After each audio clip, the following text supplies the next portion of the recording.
નમસ્કાર દર્શક મિત્રો, વોઇસ ઓફ ગુજરાત ન્યૂઝ ચેનલમાં આપનું સ્વાગત છે। સમાચારમાં વિશેષ જુઓ તો આપ દ્રશ્યમાં જે જોઈ શકો છો તે બજાર વિસ્તાર અને વાવ પાસે આવેલ વર્ષો જૂની ઐતિહાસિક અને પૌરાણિક પંચકુટી વાવ આવેલી છે અને આપ દ્રશ્યમાં જોઈ શકો છો તેમ તેમાં વધારે પગથિયા હોવાને લઈને તેને સ્ટેપવેલનું પણ નામ આપવામાં આવ્યું છે। કહેવાય છે કે વર્ષો પહેલાં મોહમ્મદ બેગડા બાદશાહે જ્યારે રાજ કર્યું હતું ત્યારે આનું સર્જન કર્યું હતું ને લોકમુખી ચર્ચા મુજબ અને ઐતિહાસિક જાણકારી મુજબ કહેવાય છે કે 1459થી લઈને 1511નો આનો સમયગાળો બતાવે છે। ત્યારે આવી પંચકુટી વાવની અંદર ગઈકાલે અચાનક જ જ્યારે વર્ષોથી આમાં પાણી જોવા નથી મળ્યું ને અચાનક જ આમાં પાણી નીકળતા અને વળી તે પાણી ચોખ્ખું કાચ જેવું અને પવિત્ર હોવાને લઈને લોકમુખે આ વાત વાયુવેગે શહેરમાં નગરમાં ફેલાતા લોકોના ટોળા આને જોવા માટે ઉમટી પડ્યા હતા। વર્ષો સુધી આ વાવની અંદર ઘણા લોકો નથી ગયા તેવા લોકો પણ આ દ્રશ્યો જોવા માટે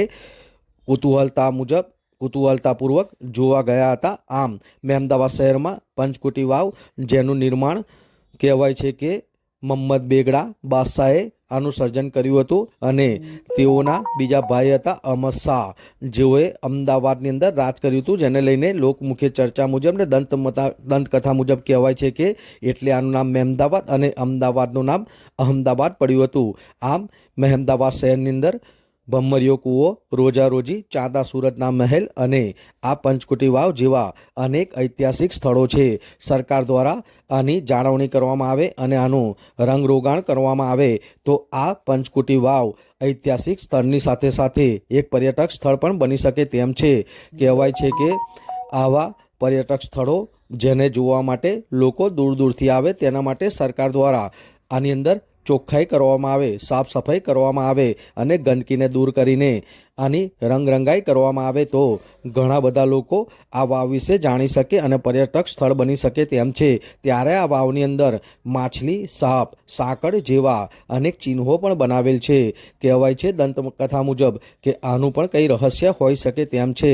આમ મહેમદાવાદ શહેરમાં આવેલ અતિ પૌરાણિક એવી પંચકુટી વાવ જેનું નિર્માણ કહેવાય છે કે મોહમ્મદ બેગડાને તેઓની માતાએ જન્મતાની સાથે જ ઝેર આપ્યું હતું, જેને લઈને તેને અતિશય ઠંડકની જરૂર હોવાને લઈને કહેવાય છે લોકમુખે ચર્ચા મુજબ કે મોહમ્મદ બેગડાએ આજુબાજુ શહેરની ચારે બાજુ ઠંડકવાળા આવા સ્થળો બનાવ્યા હતા।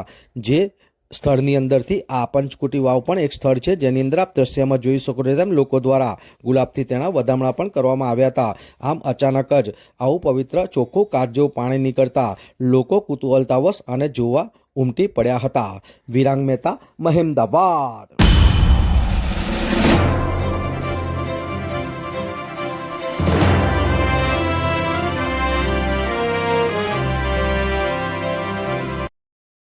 નમસ્કાર દર્શક મિત્રો, વોઇસ ઓફ ગુજરાત ન્યૂઝ ચેનલમાં આપનું સ્વાગત છે। હું છું વિરાંગ મહેતા। હાલ આપણે પંચકુટી વાવ જે ઐતિહાસિક વાવ છે અને આની પહેલાં પણ મેં આપને ચેનલના માધ્યમથી જ્યારે આ વાવની અતિ દર્દનાયક હાલત હતી અને ખૂબ જ ગંદકી હતી, ઝાડી ઝાકડા હતા, પણ ત્યાં સરકાર દ્વારા કોઈ કંપનીને આનું કામ સોંપવામાં આવ્યું છે ને અત્યારે વાવની આપ જે હાલત જુઓ છો એ સ્વચ્છ દેખાય છે। અને પહેલાં તો આપણે જે મેં તમને વાવ બતાડી એટલે સુધી પહોંચવું જ ખૂબ મુશ્કેલ હતું અને પહોંચી જ નહોતું શકાતું, પણ એ વખતે અમે અમારી ચેનલની ટીમ દ્વારા જોખમ કરીને અમે અંદર ગયા હતા અને દ્રશ્યો બતાવ્યા હતા કે ઐતિહાસિક પંચકુટી વાવ જે લગભગ કહેવાય છે ઇતિહાસ મુજબ કે મોહમ્મદ બેગડાએ બનાવી હતી, રાજા હતા એમણે, અને લગભગ 1459થી 1511 સમયની ઈસવીસનની આ જે વાવ છે અને આ પંચકુટી વાવનો ઇતિહાસ ખૂબ જ અનેરો છે। અહીંયા આગળ મેં આપણે બતાવ્યું સુંદર સુંદર કોતરકામણી છે, બરાબર, સાંકળ છે,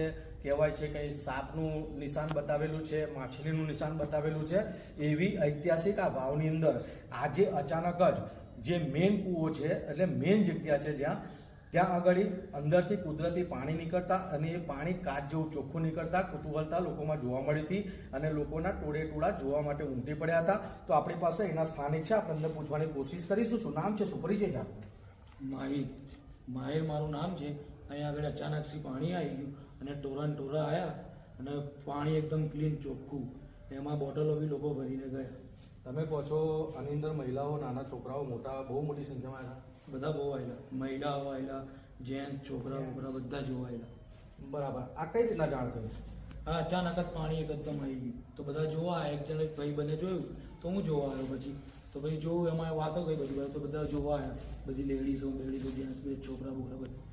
તો જોઈ શકો છો દર્શક મિત્રો, આ રીતના આ જે વર્ષો જૂની ઐતિહાસિક વાવ છે આનો એક અનેરો ઇતિહાસ છે.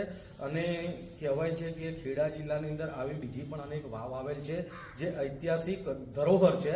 અને સરકારને વારંવાર આની રજૂઆત પણ કરવામાં આવે છે કે ભાઈ આનું કંઈક એવું યોગ્ય કામકાજ કરવામાં આવે, એનું સમારકામ કરવામાં આવે, એને શણગારવામાં આવે તો આ એક ઐતિહાસિક સ્થળની સાથે સાથે પર્યટક સ્થળ પણ બની શકે. અને મહેમદાવાદ શહેરની અંદર રોજારોજી છે, બમ્મરિયો કૂવો છે, આ જૂની કોર્ટ છે, કચેરી છે જે હાલ બંધ થઈ ગઈ છે કચેરી, બરાબર. આ બધું ઐતિહાસિક બહુ પૌરાણિક છે. અને મહેમદાવાદમાં 4 દરવાજા પણ હતા, વિરોલ દરવાજા, ખાતરત દરવાજા, કચેરી દરવાજા અને નડિયાદી દરવાજા. આ બધું મહેમદાવાદની શાન છે અને મહેમદાવાદની આન છે. અને આ જે વાવ છે એ ખરેખર પંચકુટી વાવ ખૂબ જ ઐતિહાસિક વાવ છે અને આનો ઇતિહાસ પણ ખૂબ જ જોરદાર છે. એવી વાવની અંદર અચાનક જ આજે પાણી નીકળતા, અને એ બી કુતૂહલતાવશ એટલા માટે લાગ્યું કે પાણી એકદમ ચોખ્ખું નીકળવા મળ્યું. અમને કહેવા મુજબ લોકો બોટલ ભરી ગયા અને હજુ પણ લોકો જોવા આવે જ છે. 7નો સમય થઈ ગયો છે એટલે. બાકી જેમ જેમ વાયુ વેગે શહેરમાં આ વાત ફેલાય છે તેમ લોકોના ટોળે આ પાણી નીકળતાના દ્રશ્યને જોવા માટે ઉમટી પડ્યા હતા. એટલે વોઇસ ઓફ ગુજરાત દ્વારા, ટીમ દ્વારા મેં તમને આજે બતાવ્યું કે આ ઐતિહાસિક વાવ, તેના દ્રશ્યો અને જે આ પાણી નીકળ્યું અચાનક જ, એ પણ એક કુતૂહલતાવશ લોકોને લાગ્યું એટલે લોકોના ટોળા જોવા નીકળ્યા હતા. અને અહીં આગળ વાવની અંદર મેં આપણે દ્રશ્યમાં બતાવ્યું, આ પાણી બી બતાવ્યું જેની અંદર લોકોએ પવિત્ર પાણીને લઈને ગુલાબના ફૂલ પણ ચડાવ્યા છે. તેમાં હિન્દુ, મુસ્લિમ દરેક જ્ઞાતિના લોકોએ ધર્મ ભેદભાવ ભૂલાવીને આ પાણીને પૂજન પણ કર્યું છે. તો આ રીતના એકદમ અચાનક જ આ પંચકોટી વાવની અંદર જે 1459 થી 1511નો સમય અહીં આગળ બોર્ડમાં બતાવ્યો છે, એ વાવની અંદર અચાનક જ પાણી નીકળતા લોકો કુતૂહલતાવશ જોવા માટે ટોળા ઉમટી પડ્યા હતા. Voice of Gujarat, Virang Mehta, Mehmedabad.